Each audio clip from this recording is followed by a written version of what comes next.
been in here for 5 months now, and every night I go to bed and I, like just thinking about everything that ever happened and wishing that I was there. Like there's so much like that I don't know about, and I don't know what to do right now. You're doing fine. Our conversation started with Almena overwhelmed and emotional, especially when talking about his 3 kids, Bolanique, Shai, and Surya. My kids, that's like the most important thing. Yeah. Do you talk to them often, or can you call? No, I don't get to hold them. And I feel like I don't have the right to say these things because so many other people. Why don't you tell me a little bit about yourself? I have to ask permission now to even speak about myself. From the beginning, I was destroyed. Who I was as a father and a man and an artist.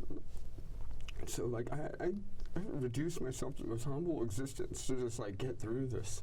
So now I'm in a room with cameras and officers and my lawyer. And I thought my cell was artificial.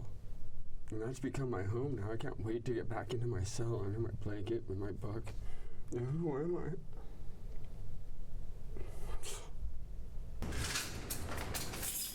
For the past 5 months, Almena has been living in a cell, segregated from the rest of Santa Rita's inmates, because staff were concerned he may be a target. I'm innocent.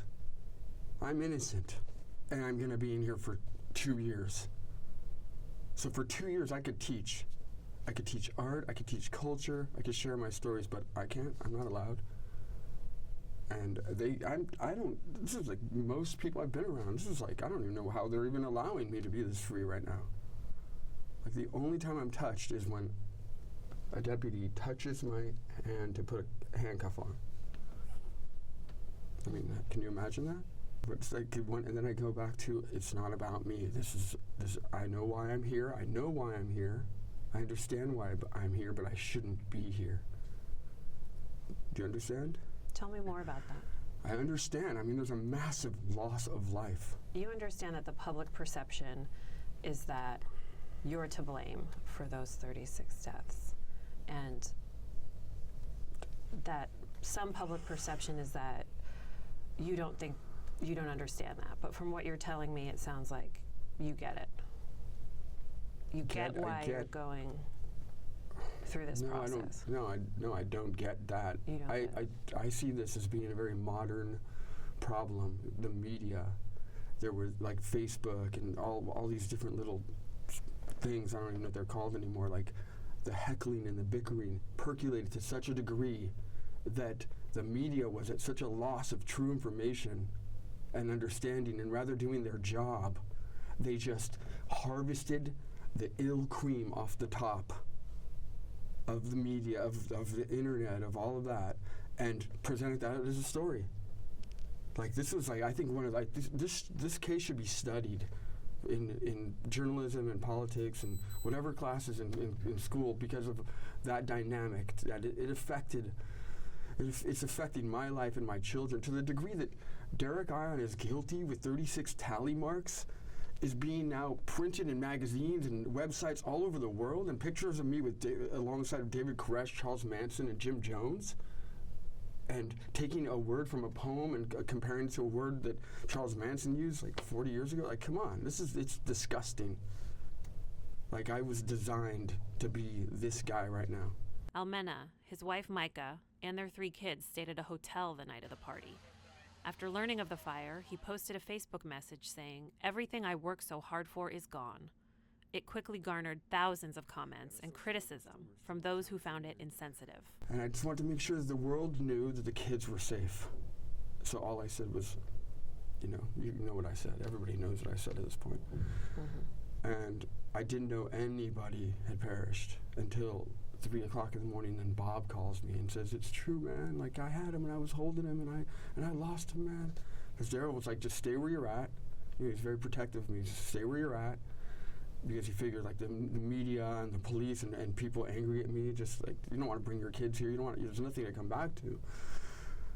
And then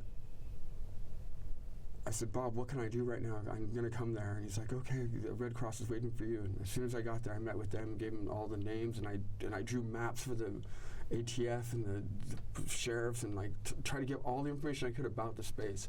But I didn't even think about retracting that statement. Yeah, so that, I mean, in my jittery way of explaining it, does that make any sense? I didn't know until I got there, and then the police told me. Yeah. So I'm still there. I'm still in that moment right there. I'm still there. I'm still like coming back to the warehouse because I finally got the call at 3 in the morning that Pete had not come out. Nobody told me that 36 or 50 or... So as soon as I heard that Pete was still in there, I got in my car from the hotel and like rushed over there. And then the police and the fire department are telling me, oh man, there's like 50 people in there, maybe 100 people in there. And at that point, like, there's no Derek. There's no, like, these questions are all like irrelevant to me at this point. Mm-hmm. You know, like who were the people that were there? Who were they in that moment, in that night? Like, who were all those people?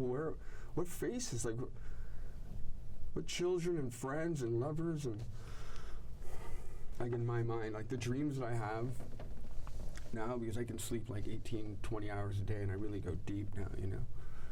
And I'm in this space with everybody, and Benny's playing sitar and Aaron's working on the bass line, and Andrew's across the space and he's playing trumpet just underneath it, and you can hear Max like tinkering away, like banging on his silver and making, you know, he's one of a kind jewelry. And then next to him is Nikki, and she makes these fantastic shamanic headdresses. And so it would get to the point where like the space would start to buzz, and then everybody would pull out all their what they do, and these are my dreams and the highest vibration of the moment. The kids are running around. Sudi's like dragging his like Lego blocks into the middle of the dance floor while, you know, Mike is doing like, you know, tantric belly dancing yoga with the girls. And it's beautiful. It's beautiful, and I like go into these dreams, and I just hang out there with everybody, and I've gotten really good at like traveling down the hallways and visiting all my friends. And then you gotta wake up.